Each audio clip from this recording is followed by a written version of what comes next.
First of all, I'm proud of you, Mel. I'm proud. That was fairly level-headed. Thought that might be a little more dramatic from you. No.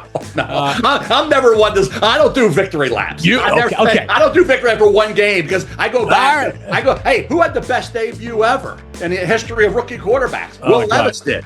Oh, I think remember it was, 4 touchdown passes. Wasn't it Marcus Mariota as well? Yeah. So again, and then you have just, things happen in the organization and whatever. We won't get into that. But I never go into anything overconfident. Where it's a game. When my high school Calvert Hall when we were winning championships. ESPN's Mel Kiper warned the NFL about Shedeur Sanders. It was a declaration that rang out across draft rooms and fan forums. A lone, passionate voice challenging the entire evaluation process. Kiper, a man who has defined the pre-draft landscape, for decades, didn't just suggest Shedeur Sanders was good.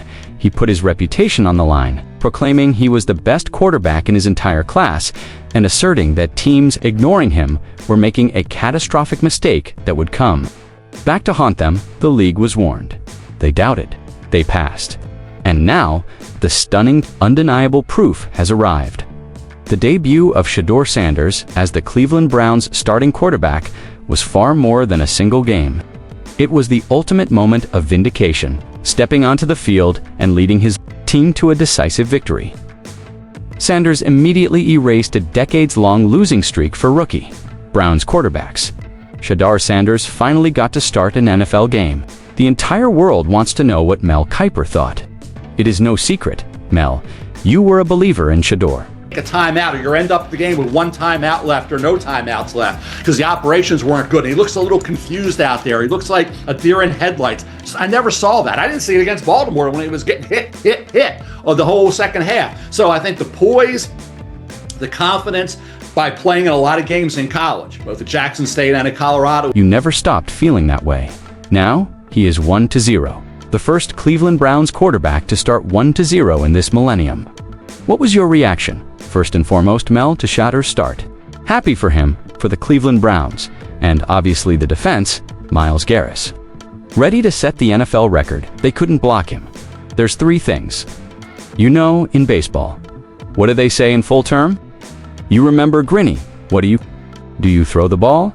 You hit the ball. You catch the ball, and all that. And in football, it's really very simple, right? It's BTC, blocking, tackling, and concentration. That's what I say, blocking, tackling, and concentration. And to me, when you think about this game, they couldn't block him. You can't beat him if you can't block him. But in terms of Shedeur, the operations for a young quarterback, you see quarterbacks running up, clapping, and then there's some time. Sticking down, and you've got to delay a game, or you've got to take a timeout, or you end up with a game with 1 timeout left or no timeouts left. He showcased the poise, the precision, and the surgical accuracy that Kiper had championed from the start. Operating with a veteran's command after just 3 days of first-team practice, this is the story of a dramatic, high-stakes warning that was ignored only to be validated in the most spectacular fashion. The debate is over. The prophecy has been fulfilled. The rise of Shedeur Sanders is now official, and the organizations that passed on him have officially been served. Notice, to truly appreciate the significance of this moment, we must rewind the clock to the often chaotic days leading up to the draft. Mel Kiper Jr., a man synonymous with draft analysis, found himself increasingly isolated on the issue of Shedeur Sanders. While the overall quarterback consensus was fragmented, with various names being tossed around for the first-round slots for Kiper, the true answer was clear and singular. He tirelessly championed Sanders' cause, positioning him ahead of several passers who were receiving far more buzz and were widely projected for higher draft capital. The weight of expectation on Sanders' first NFL start was immense. He was being thrown into a difficult situation, inheriting a struggling team mid-season. Yet, as Kiper later detailed in his comprehensive post-game analysis, what stood out immediately was not any single spectacular highlight, but the quiet, unflappable command of the game's most intricate operational elements. His operations weren't good. He looks a little confused out there. He looks like a deer in headlights. I never saw that. I didn't see it against Baltimore when he was getting hit the whole second half. So I think the poise, the confidence by playing a lot of games in college, Jackson State and in Colorado, has helped him. And certainly, I think when you think about the plays that he made down the field, we talk about accuracy with him. That was the thing about him. He's so accurate. He can be a surgeon. If you just give him a fortress in front of him, give him some time, he can be a surgeon. And some of the throws he made, and he only had the one sack where he almost got it back to the line of scrimmage. It wasn't an 8, 9, 10-yard loss. It was like 2 yards. He almost got it back to the line of scrimmage. He got the ball out.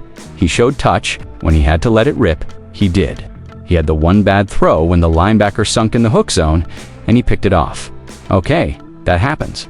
Baker had a bad pick against the Bills and turned that game a couple weeks ago. It all happens. They're going to learn from mistakes. In order to get better, you've got to make mistakes, and you learn from those mistakes. These experiences, the analyst argued, provided the crucial psychological foundation for a seamless, mature transition to the demanding speed of the professional game. The most enthusiastic praise, however, was reserved for the one trait Kiper had championed from the beginning: his accuracy.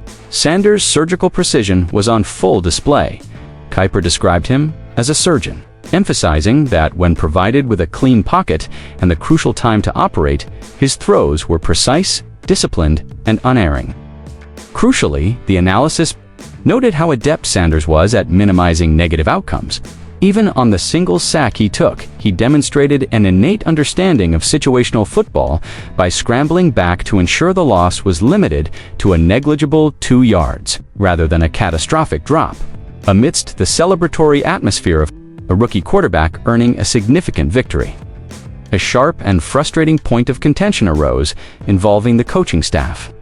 Strong frustration was expressed over the decision by the head coach not to present the game ball to Shedeur Sanders. In the locker room, instead, the honor went to defensive star Myles Garrett. While Garrett's contributions are invaluable and undeniable, the sentiment was that this was a colossal error in judgment and a missed opportunity for the coach to recognize a truly historic and motivating moment. The facts surrounding the win are too significant to ignore. Prior to Sanders, the Browns had not had a rookie quarterback win his first career start since 1995. That astounding statistic alone underscores the rarity and significance of the accomplishment.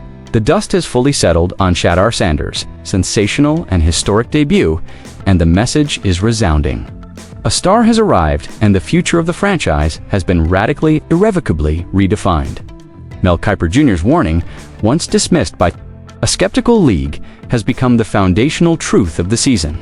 Sanders is proving to be everything he was advertised as: poised, accurate, a meticulous operator, and a natural leader capable of efficiently commanding an NFL offense. The critical next step for the organization is twofold and requires unwavering focus, commitment, and construction. They must fully and unequivocally commit to Sanders as their franchise quarterback and abandon any notion of looking elsewhere or trying to revert to past habits. Second, they must strategically construct the infrastructure around him. This involves immediate and substantial investment in the offensive line to provide the fortress Kiper spoke of, and acquiring dynamic wide receivers who can maximize Sanders' surgical accuracy and playmaking ability. Perhaps most urgently, the team must address the philosophical disconnect that appears to exist within the coaching ranks. Sanders deserves a head coach and offensive coordinator who will fully support his growth. Build an offensive system perfectly tailored to his unique strengths and provide the environment for true championship contention.